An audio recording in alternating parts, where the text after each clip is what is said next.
Virginity is a social construct. For example, the Talmud states that unlike Rivka, our second matriarch, who was a true virgin, the daughters of the Gentiles preserved their virginity in their hometown, which means if they have sex in any other state, they're still a virgin. Welcome back to And God Was Like, Alma's weekly Torah portion series. I'm your host, Ariel Kaplan. This week, I am breaking down Parashat Chayei Sarah.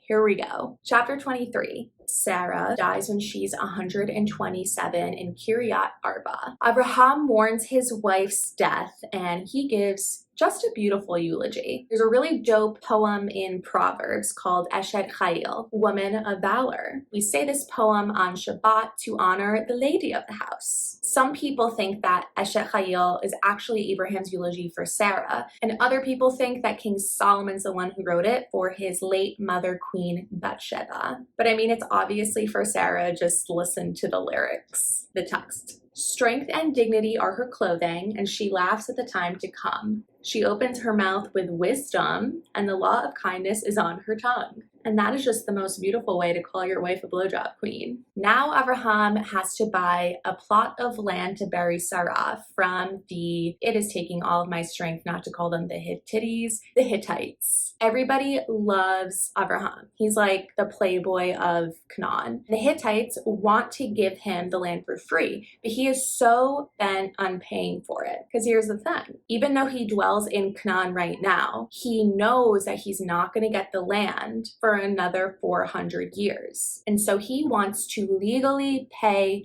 for a plot of land. After a lot of back and forth, Abraham buys this cave and he buries Sarah there. Chapter 24. Abraham is about to croak and his wife died. So now he needs to find his son, a nice Jewish girl. He signs him up for the bachelor. I wish. He designates his favorite servant, Eliezer, to find this NJG. Hear me out. I need you to swear on a holy object. I want you to put your hand on my dick and swear to me that you'll find Isaac a bride who's at least an 8, but above all, she has to offer you water and draw water for your camels, because that's the kind of bride that I need for my son. So Eliezer touches his dick. It's pretty weird. It's weird all around, yeah. Washes his hands, I assume, and he rides off to Abraham's hometown with 10 camels. He goes to a well, prays to God that a beautiful woman passes by. His jaw drops. He sees the most beautiful woman,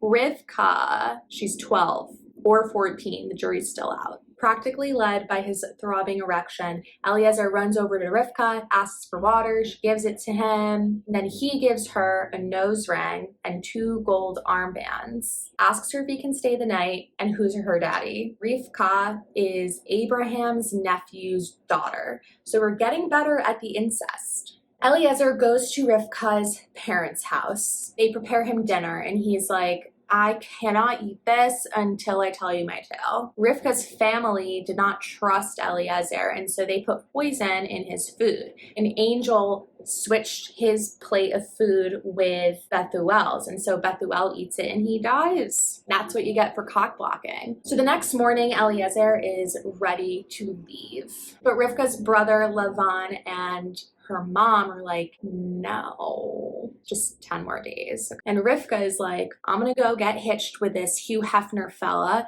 and there's nothing that you can do about it. And I got a nose ring. Her family is like, may you have as many children as you do orgasms. Meanwhile, Isaac had actually just returned from visiting his dad's baby mama Hagar. So he wanted to get them back together. Rivka and Isaac bump into each other. Eliezer briefs Isaac and he sends Rivka and Isaac to the fantasy suite, aka Sarah's old tent. When Sarah was alive, the Shekhinah, the divine presence, covered her tent. When she died, it disappeared, returned to the tent as soon as Rivka entered it, and as soon as Isaac entered Rivka turned into his mom, Sarah. He was finally able to move past his mom's death because he had sex with his mom. What a way to lose your virginity. The Electra complex is like out of control here. Chapter 25. Avraham marries Hagar and they have 6 kids. Except now Hagar is called Keturah because her deeds were as beautiful and sweet as incense, and because she wasn't a whore and she didn't fuck anyone between her separation with Abraham. Abraham gives all of his bastard sons land because he knows Isaac is gonna get Canaan. And when Abraham dies, Isaac and Ishmael have a little reunion and they bury him in the cave of Machpelah, which is where Sarah is buried. And then God blesses Isaac. Ishmael dies when he's 137. And that's that on that.